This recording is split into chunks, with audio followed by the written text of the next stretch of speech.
இனியவர்களே, இயேசுவுக்கு பிரியமான சகோதர சகோதரிகளே, பொதுக்காலம் 33ஆம் ஞாயிறு நல்லதொரு சிந்தனைக்கு நம்மை அழைப்பு விடுக்கின்றது. வாழ்வு என்பது மாயமாம். இந்த வாழ்க்கை பல நேரங்களில் ஒரு மாயமாக தோன்றுகிறதே, ஒரு நிலையானதாக இல்லையே, வாழ்வில் ஒரு ஆசீர்வாதமாக இல்லையே, ஏன் இப்படிப்பட்ட பிரச்சனைகள் என்றெல்லாம் பலவிதமான குழப்பங்களை தினம் தினம் நாம் சந்தித்து கொண்டு இருக்கின்றோம். அன்பானவர்களே, நிலையான வாழ்வு என்றும் நமக்கு ஆறுதல் தரும். இந்த நிலையான வாழ்வை வாழ வேண்டும், பெற வேண்டும் என்பதற்காக மாயமான நிலையற்ற இந்த வாழ்வை சரியாக வாழ்ந்தோம் என்று சொன்னால் நான் நிலையான வாழ்வை பெற்றுவிடுவேன். இந்த வாழ்வு மாயமாக தெரியாது, மாறாக வாழ்வாக தெரியும் என்பதுதான் உண்மை. இந்த வாழ்வை நாம் நினைத்து பார்த்தோம் என்று சொன்னால், அன்பானவர்களே, விவிலியத்தின் அடிப்படையிலும் இன்றைய சூழலிலும் அடிப்படையிலும் பார்த்தோம் என்று சொன்னால், தொடக்கத்தில் நமக்கு நல்லா தெரியும், பாபேல் கோபுரம் கட்டுவார்கள், விண்ணை நோக்கி கட்டிவிடுவோம், விண்ணகத்திற்கு நாம் சென்றுவிட வேண்டும் என்ற ஒரு அகம்பாவம், பெருமை, பேராசை, இந்த எண்ணத்திலே அவர்கள் பாபேல் கோபுரம் கட்டினார்கள். வீழ்ந்து போனது, மாயமானது, ஒன்றுமில்லாமல் போனது. ஆம், நிலையற்றவை ஒரு காலும் மகிழ்வை, நல்ல ஆசீர்வாதத்தை தராது என்பது உண்மை. இது நிலையற்றவை. இங்கு இருக்கக்கூடிய பணம், பொருள் அத்தனையும் நிலையற்றவை. இந்த பணம், பொருள் கிடைக்கப்பட்ட இந்த வாழ்க்கையை நிலையான வாழ்வை பெறுவதற்கு சரியான வகையில் பயன்படுத்தினோம் என்று சொன்னால் அது வாழ்வை தரும் என்பதுதான் உண்மை. பல அரசாட்சிகளை விவிலியத்தில் பார்க்க முடியும். சவுலில் ஆரம்பித்து ஏன் பிற நாடுகள் கொண்டிருந்த அரசாட்சிகள், ஏரோது காலம் வரை நினைத்து பாருங்கள். எனக்கு பின் யாரும் வந்துவிடக்கூடாது, என்னை விட அவன் பெரியவனாக இருந்துவிடக்கூடாது, என் அரசாட்சியை பெரிதாக்கிவிட வேண்டும். அன்பானவர்களே, இன்றும் நம்முடைய பல அரசுகள், அரசியல்வாதிகள், நான் தான் நிலையானவன், நான் தான் ஒன்றும் மாற முடியாத அளவிற்கு உயர்ந்தவன், என்றென்றும் என்றெல்லாம் சொல்லி இருக்கக்கூடிய இந்த வாழ்வை நினைத்து பாருங்கள். இந்த அரசாட்சிகள் எல்லாம் ஒன்றுமில்லை, கடந்துவிட்ட மாறிப்போன அந்த வாழ்வையெல்லாம் நினைத்து பார்த்தோம் என்று சொன்னால் ஒன்றுமில்லை. ஆகவே நிலையற்றவை, மாயம். இதனிலே நான் என்னை அடக்கி என் பெருமை, என் புகழ், நான் என்ற பெருமையில் வாழ்ந்தோம் என்று சொன்னால் அந்த வாழ்க்கை இனிமையாக இருக்க முடியாது. பகைமை, போராட்டம் என்பதாகத்தான் இருக்கும்.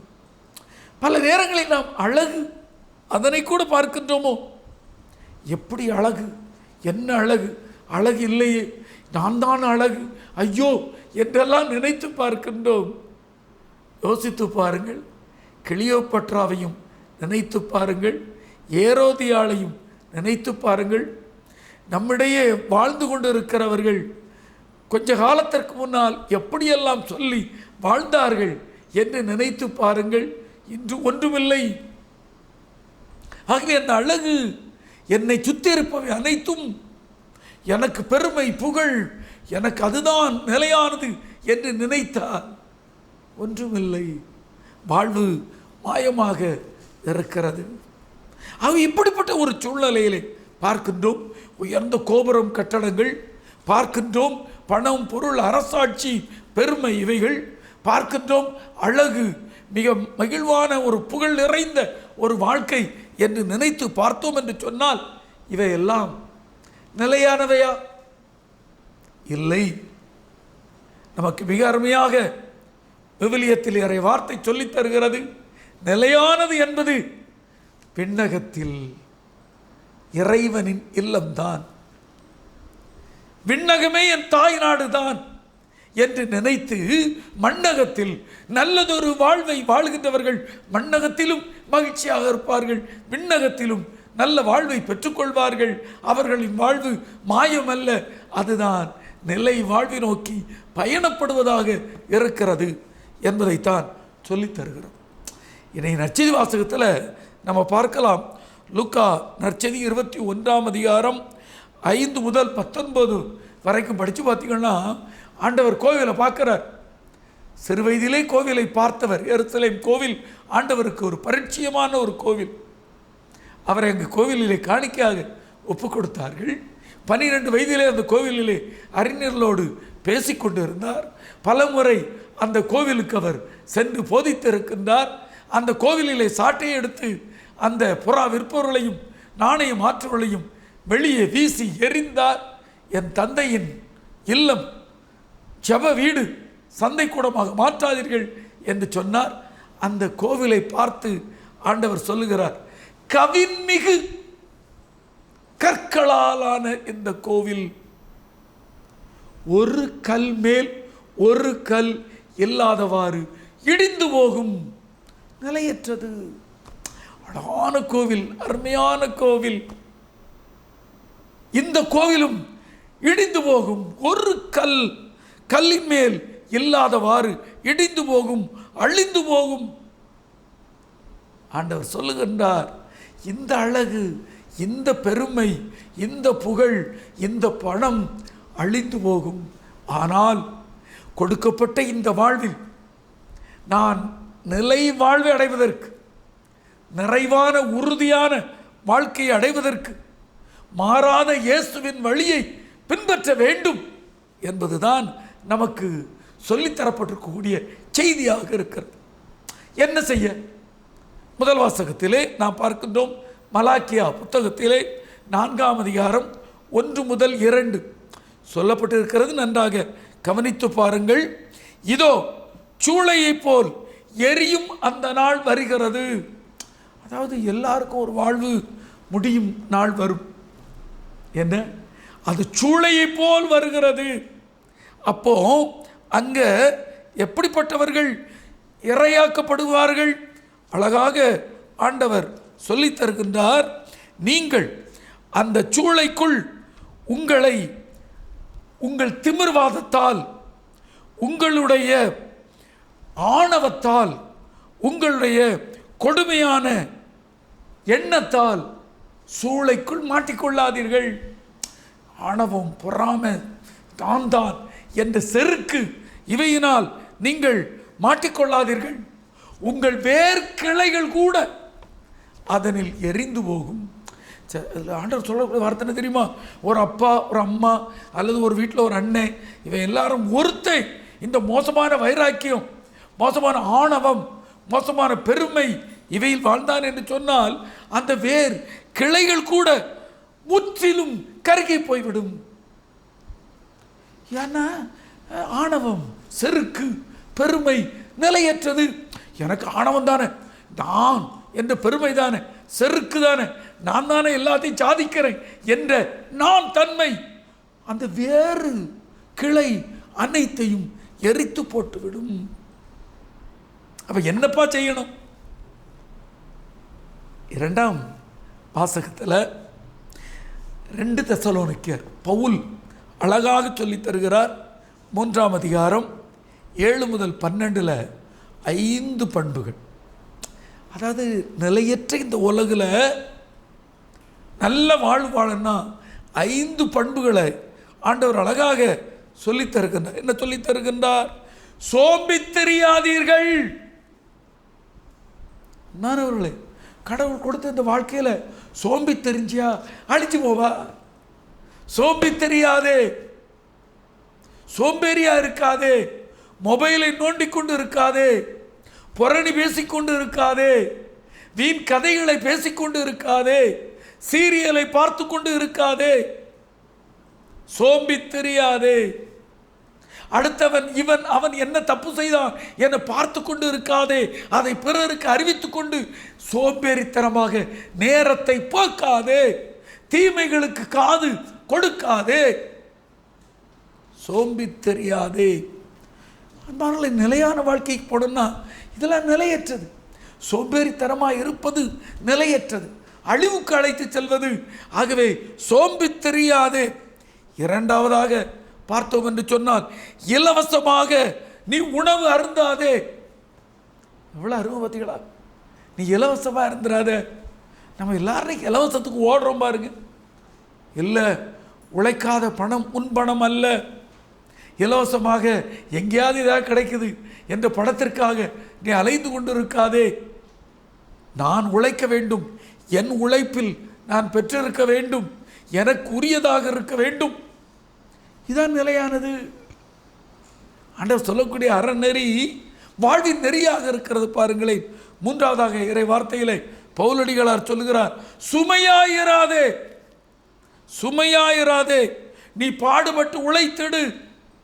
சில குடும்பத்தில் புருஷன் சுமையாக இருப்பான், பொண்டாட்டி சுமையாக இருப்பான், பிள்ளைகள் சுமையாக இருப்பான். அன்பானவர்களை, சுமையாக இருக்கக்கூடாது. வயதான காலத்தில் கூட என்னால் முடிந்த வேலைகளை எனக்குரியதையாவது செய்ய வேண்டும் என்ற எண்ணம், அந்த எண்ணம் உங்கள் உடலை செயல்பட தூண்டும். சுமையாக இராதே. நம்முடைய வாழ்க்கையில் வாழக்கூடிய வார்த்தைகள் நிலை வாழ்வை பெற வேண்டும் என்றால் எதையெல்லாம் இம்மண்ணகத்தில் கட்டுவீர்களோ அவைதான் விண்ணகத்தில் கட்டப்படும். சுமையாக இருக்காதே. உடல் பருத்து அல்லது என்று சொன்னால் மனம் வெறுத்து, இல்லை என்று சொன்னால் ஏதோ எப்படியோ கிடக்கிறேன் என்று சொல்லி சுமையாயிருக்காதே. நாலாவது, உழைக்காதவன் உண்ணலாகாது. உழைக்க வேண்டும். விவசாயியா உழைக்க வேண்டும், அலுவலகத்திலேயா உழைக்க வேண்டும், கல்வி கற்றுக்கொண்டு இருப்பவர்களா உழைக்க வேண்டும், பெரிய கம்பெனிகளில் இருக்கிறார்களா உழைக்க வேண்டும். உழைக்காமல் நீ நேரத்தை போக்கிக் கொண்டு இருக்கிறாய் என்று சொன்னால் உன்னை, உன் குடும்பத்தை சூளையில் தூக்கி போடுவார்கள் சொல்லுகிறது இறை வார்த்தை. கடைசியாக ஐந்தாவதாக அழகாக பவுலடிகளார் சொல்லுகிறார், பிறர் வேலைகளில் தலையிடாதே. நம்ம நிறைய பேருக்கு இந்த பிரச்சனை உண்டு தெரியுமா? அடுத்தவன் பிரச்சனையை நோண்டுறது, அடுத்தவன் வேலையை நோண்டுறது, பிறருடைய வளர்ச்சியை கெடுக்கிறது, பொறாமையாக இருப்பது. அந்தாங்களே, இதை செய்யாதே. இதை செய்யும் பொழுது உனது வாழ்க்கை அழிந்து போய்விடும். மாறாக நீ நேர்மையோடு நல்லதொரு வாழ்க்கையை வாழ்ந்தாய் என்று சொன்னால், அதாவது சோம்பி தெரியாமல் நல்ல நேர்மையோடு இருப்பாய் என்று சொன்னால், இலவசமாக பெறாமல் உழைத்து பெற்றுக்கொள்வாய் என்று சொன்னால், சுமையாக இராமல் பிறருக்கு சுகமாக இருப்பாய் என்று சொன்னால், உழைக்காமல் உண்ண மாட்டேன் என சொல்லி உன் உணவுக்கும் பிறர் உணவுக்கும் நீ பாடுபடுவாய் என்று சொன்னால், பிறர் நலனில் அக்கறை கொள்வாய் என்று சொன்னால், மலாக்கியா புத்தகத்திலேயே சொல்கிறது, கதிரவன் உன்னை நல் ஆசிரால் நிரப்புவான். ஏனென்றால் நேர்மையானவர்கள் மீது நீதியின் கதிரவன் இறங்கும். உண்மையா நேர்மையா இருக்கிறீங்கன்னா நீதியின் கதிரவன் உங்கள் மேல் இறங்கும். நீங்கள் உண்மையாக நேர்மையாக இருக்கிறீர்கள் என்று சொன்னால் எந்தவித தீமையும் உங்களை அணுகாது. இந்த உலகிலே வாழ்கையிலே ஆண்டவரின் கட்டளைப்படி, ஆண்டவரின் விருப்பப்படி வாழ்பவர்கள் நீதியின் கதிரவனாய் எழுவார்கள். ஆண்டவருக்கு அஞ்சி நடப்போர் அவரது இறக்கைகளில் பயணப்படுவார்கள். நலம் தரும் மருந்து ஆண்டவர் அவர்களுக்கு வழங்குவார். அவரது வார்த்தையின்படி வாழ்பவர்கள் ஒரு கன்றுக்குட்டி மகிழ்வோடு துள்ளி குதித்து ஓடுவது போல இந்த உலகில் ஓடுவார்கள் என்று சொல்லப்பட்டு இருக்கிறது. மண்ணகத்திலும் நிலையான வாழ்விற்கு நல்லதொரு வாழ்வை தேடிக்கொண்டிருக்கின்றோம், விண்ணக வாழ்வையும் பெற்றுக்கொண்டு இருக்கிறோம் என்பதுதான் இந்த உலகத்தில் நேர்மையான வாழ்க்கை வாழ்வது அவசியம் என சொல்லித் தருகின்றது. அன்பார்களை, நற்செய்தி வாசத்திற்குள் இன்னும் தொடர்ந்து சென்றோம் என்று சொன்னால் அங்கு நமக்கு சொல்லித்தரப்பட்டு இருக்கிறது, நீங்கள் ஏமாறாதவாறு உங்களை பார்த்து கொள்ளுங்கள். இந்த உலகத்தில் தீமை, பெருமை, பொருள் என்ற ஆசைகளில் ஏமாறாதவாறு பார்த்து கொள்ளுங்கள்.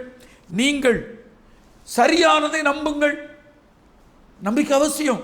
இன்னைக்கு நான் தான் கிறிஸ்து, நான் தான் ஆண்டவருடைய வார்த்தையை கொண்டு இருக்கிறேன், அதோ அவர் சீக்கிரம் வந்து விட்டார், அதோ அவர் இங்கே வந்து விட்டார், காலம் நிறைவேறிவிட்டது என்று எல்லோரும் சொல்வார்கள். நம்பாதீர்கள். சரியான நம்பிக்கை கொண்டிருங்கள்.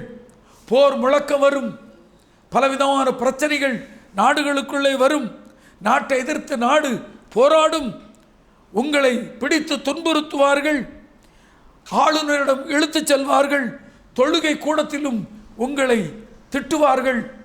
பல பிரச்சனைகள் வரும், வாழும் வாழ்க்கையிலும் துன்பங்கள் வரும். அந்த நேரத்தில் நீங்கள் நேர்மையாக வாழ்ந்தீர்கள் என்று சொன்னால் நீதியின் கதிரவன் ஞானம், கடவுளின் ஞானம் உங்களை வழி நடத்தும். நீங்கள் பயப்பட வேண்டிய அவசியம் இல்லை. நம்ம வீடுகளில், நம்ம அலுவலகங்களில் யார் பயப்படுவா? நீதியோடு, நேர்மையோடு, உண்மையோடு உழைத்து கொண்டு நல்ல வேலை செய்து கொண்டு இருக்கிறவர்கள் பயப்பட மாட்டாங்க. வீட்டில் ஏதாவது பிரச்சனை வரட்டுமே, நான் நல்லா இருக்கேன், நான் நல்லா வேலை செய்கிறேன், என் குடும்பத்தை காப்பாற்றுறேன், என் மனச்சாட்சி சரியாக இருக்குது, அப்படி என்றால் ஞானத்தோடு கடவுள் உங்களுக்கு பதில் தருவார். வேலை செய்யாமல் சோம்பேறியா அப்படி இப்படி சுற்றிக்கிட்டு கதை பேசிட்டு இருக்கிறவங்கள பார்த்த உடனே அவனுக்கு கோவம் வரும். நீ ஏன் இப்படி இருக்கானா கோவம் வரும். ஏன் இப்படிப்பட்ட தவறுகளை செய்து கொண்டிருக்கிறார் என்று சொன்னால் நான் சரிதான். ஞானத்தோடு அல்ல, தன் நிலையில், நிலையற்றவையில் கவனம் செலுத்தி வாழ்கிறார்கள். அலுவலகங்களிலும் நாம் நிறைய பேரை பார்க்கலாம். நல்லா அந்த அலுவலகத்தில் கொடுக்கப்பட்ட பணியை நாம் சிறப்பாக செயல்பட வேண்டும், இதனை உயர்த்த வேண்டும் என்ற எண்ணம் உள்ளவர்களுக்கு முழு நேரமும் அந்த எண்ணமாகத்தான் இருக்கும். என்னும் இரட்டை மனம் உள்ளவர்களுக்கும் நிலையான வாழ்க்கை இருக்காது. குடும்பத்தில் கணவன், மனைவி, பிள்ளைகள் இவங்களோடு நல்லா இருக்கணும் என விடுத்து இன்னும் ஒருவர் இன்று பார்க்கிறோம் அல்லவா, பலவிதமான பெண்கள், பலவிதமான ஆண்கள் தவறான உறவுகளை வைத்து குடும்பத்தை, சமூகத்தை கேவலப்படுத்துவதை நாம் பார்க்கின்றோமே. அப்படிப்பட்ட இரட்டை மனநலம் கொண்டவர்களுக்கும் வாழ்க்கை அழிந்து போய்விடும். அவர்கள் வாழ்வும் சருகாய் போய்விடும், தீச்சூளையில் போடப்படுவார்கள். ஆகிய விழிப்பாயிருங்கள், ஞானத்தோடு இருங்கள். மீண்டும் சொல்லுகிறேன், சோம்பி தெரியாதீர்கள், இலவசமாக பெறாதீர்கள், சுமையாக இராதீர்கள், உழைக்காமல் உண்ணாதீர்கள், பிறர் வேலையில் தலையிடாதீர்கள். இப்படிப்பட்ட நிலையை நாம் கொண்டிருந்தோம் என்று சொன்னால் உண்மையிலேயே நான் நல்லதொரு வாழ்க்கையை, ஆண்டவரின் கட்டளையை கடைபிடித்து இந்த உலகிலே வாழ்வேன் என்று இருந்தால் அது நிலையான வாழ்க்கை, விண்ணக வாழ்வையும் பெற்றுத்தரக்கூடிய நிலையான வாழ்க்கையாக இருக்கும். அன்பானவர்களே, நாங்கள் ரோமையில் படித்து கொண்டிருந்த பொழுது புத்தர் என்ற ஒருவர் அங்கு தன் கண்ணிலே ஒரு சிறிய கோளாறாகிவிட்டது. மாணவன் ஒருவன் ஆசிட்டை ஊற்றிவிட்டான். அதனால் அதனை செயற்கை கண் அதனிலே வைக்க வேண்டும் என்பதற்காக மருத்துவமனைக்கு வந்திருந்தார்கள். அவருடைய உறவினர் தான் எல்லாம் சொன்னார்.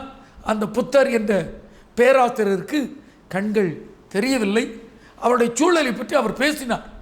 ஆனால் இங்கு தங்கியிருந்தால் ஏராளமான பணம் செலவாகிறது, என்ன செய்வது என்று தெரியவில்லை என்று சொன்னார். உடனே நான் ஒரு சகோதரியை அணுகினேன். அந்த சகோதரி சொன்னார்கள், இந்த மருத்துவமனையில் அந்த அறுவை சிகிச்சை நடக்கிற வரைக்கும் நாங்கள் எங்கள் வீட்டில் இடம் கொடுக்கிறோம் என்று சொன்னார்கள், உணவும் கொடுக்கிறோம் என்று சொன்னார்கள். சென்ட் ஆன்ஸ் திருச்சி அருண் சகோதரிகள் அங்கே தங்கியிருந்து அவர் அந்த ஆபரேஷன் வரை எல்லா உதவியும் பெற்றார் இலவசமாக. அதன் பின்பு அந்த ஆபரேஷன் நடக்கும் பொழுது மருத்துவர் சொன்னார், இவரை கவனிக்க வேண்டும், கண்ணில் அவர் கையை வைத்துவிடக்கூடாது, இன்னும் அவருடைய தேவைகளை நிறைவு செய்ய விழிப்பாக 2 நாட்கள் யாராவது அவரிடம் இருக்க வேண்டும் என்று சொன்னார்கள். உடனே நாங்கள் குருக்கள் கன்னியர் 2 மணி நேரம் இருப்பதற்காக முடிவு செய்து அவரோடு இருந்தோம்.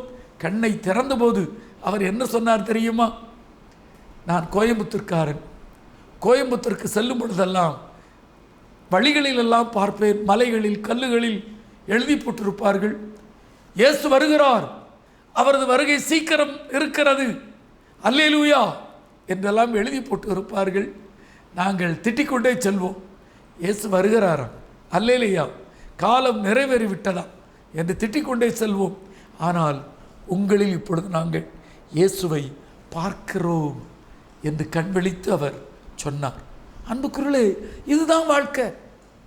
நமது வாழும் இந்த வாழ்க்கையில் ஏதாவது நல்லது செய்து விட வேண்டும். நான் பிறருக்கு பாரமாக இருந்துவிடக்கூடாது. உண்மையாக வாழ வேண்டும், உழைத்து உண்ண வேண்டும், என் வாழ்வில் இறைவனுடைய பிரசன்னத்தை பிறருக்கு தந்துவிட வேண்டும் என்ற எண்ணம் இருக்கும் என்று சொன்னால், ஆண்டவரிலே என் வாழ்வை கட்டி எழுப்புகிறேன், கோவில் நானாக மாறுகிறேன், இந்த கல்லை, இந்த கோவிலை யாரும் உடைக்க முடியாது. அப்படிப்பட்ட நல்ல வாழ்வை வாழ்வதுதான் அவசியம். ஆகவே மாயமான இந்த உலக வாழ்க்கை என்னை மூழ்கடித்து விடாமல் நிலையான வாழ்க்கையை வாழ்வதற்காக நல்லதொரு கிறிஸ்தவ வாழ்க்கையை, அறநெறி வாழ்க்கையை வாழ சூளுரைப்போம். இறைவன் உங்களை ஆசீர்வதிப்பார்.